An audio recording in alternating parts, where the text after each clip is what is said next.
NHAI ने toll tax को किया फ्री।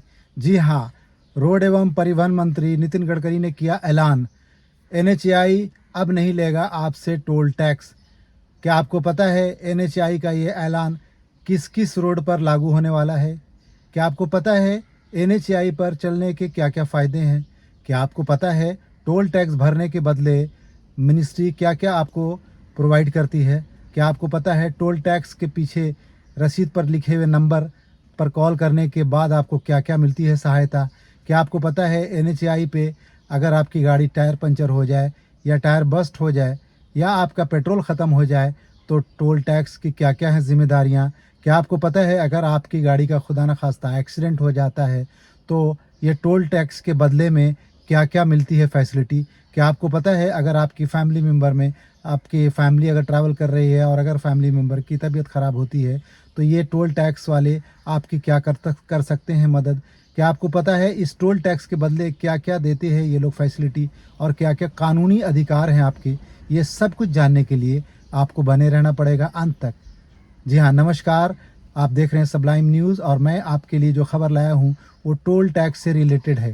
टोल टैक्स यानी जो अभी देश भर में टोल टैक्स जहाँ भी जाएँ आपको टैक्स पे करना होता है, चाहे वो एनएचएआई का नेशनल हाईवे हो या एनएचएआई का एक्सप्रेस वे हो या स्टेट हाईवे हो या आप किसी लिंक सी लिंक टाइप के ब्रिज पे जा रहे हो, हर जगह देना होता है आपको टोल टैक्स। तो आपको मैं बताता चलूँ कि कुछ ऐसे अभी 15 अगस्त से जो कानून आ रहा है टोल टैक्स को लेकर, उसमें आप कुछ 22 ट्रिप तक एनएचएआई पर फ्री आना जाना कर सकते हैं, सिर्फ 3000 सालाना रिचार्ज के ऊपर। जी हाँ, लेकिन ये जो लागू होगा सिर्फ एनएचएआई के हाईवे पे होगा, यानी नेशनल हाईवे के ऊपर होगा। आपका नेशनल हाईवे एक्सप्रेस वे यानी समृद्धि या और इस तरह के अगर हाईवे कहीं पर हैं, एनएचएआई का एक्सप्रेस वे जो है एक्सप्रेस हाईवे, उसके ऊपर ये लागू नहीं होने वाला है। और आप अगर किसी स्टेट हाईवे पे चल रहे हैं और वहाँ पर टोल टैक्स आएगा तो आपको वहाँ टोल टैक्स देना होगा, या अगर आप सी लिंक पे जा रहे हैं तो वहाँ पर भी टैक्स देना होगा। तो ये सारी हिडन जो बातें हैं आप तक मैं पहुँचा रहा हूँ, इसलिए कि आप भी जागरूक हो जाएं। आप कहीं इस गलतफहमी में ना हों कि आज आपको मुंबई से या दिल्ली से समझें अपने गांव यूपी बिहार झारखंड कहीं भी जाना है तो एक 3000 का रिचार्ज कर लिया तो आपका सारा कुछ हो गया, ऐसा बिल्कुल नहीं है। अगर आप मुंबई से जा रहे हैं तो एनएचएआई एक्सप्रेसवे जो पड़ता है समृद्धि एक्सप्रेस, जो 1449 का यहाँ आमाने थाने से लेकर नागपुर तक का जो फ्री वे बनाया है, यहाँ पर ये कानून लागू नहीं होगा। यहाँ पर आपको अदा करना होगा 1449 या 1445। ये सारे जो फ्री होने वाले हैं 20-22 ट्रिप, ये सारे एनएचएआई पे नेशनल हाईवे पे होने वाले हैं, स्टेट हाईवे पे नहीं होने वाले हैं, ना सीलिंग पे होने वाले हैं। तो इस बात को भी आपको माइंड में रखना होगा, लेकिन फिर भी कहीं ना कहीं कम से कम आपका आधा बचत तो करा देगा। ये 3000 में आप अगर 20-22 ट्रिप भी लगा लिया तो बहुत है। अगर आप अपने गांव भी जा रहे हैं साल में एक बार तो भी आपका जो जहाँ पर आपका 7000-6000 टोल टैक्स लगने वाला था उसकी भी रकम आधी होने वाली है। तो ये बड़ी राहत होने वाली है जनता के ऊपर।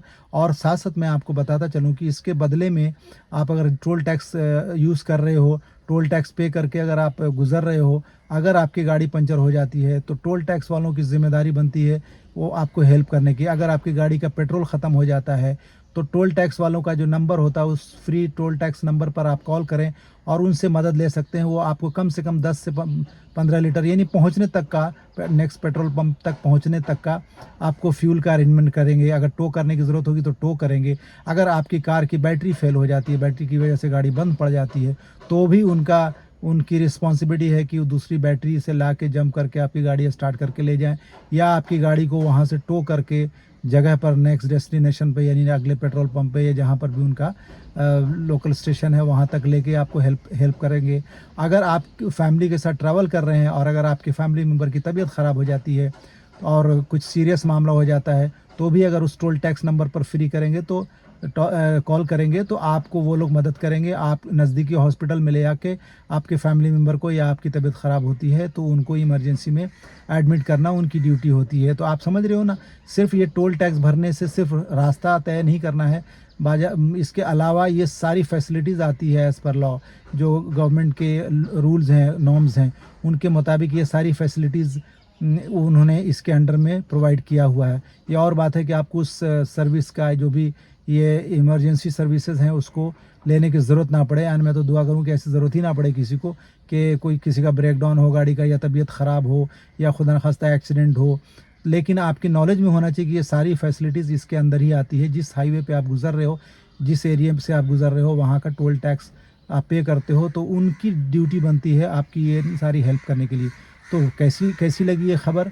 अगर अच्छी लगी तो ज़्यादा से ज़्यादा शेयर करें, और क्योंकि जागरूकता ज़रूरी है दोस्तों। अगर आप में जागरूकता है तो ही आप इस सारी फैसिलिटीज़ का फ़ायदा उठा सकते हो। तो आप खुद भी इस नॉलेज को अपने माइंड में रखो और दूसरों के साथ भी शेयर करो। Thanks for watching.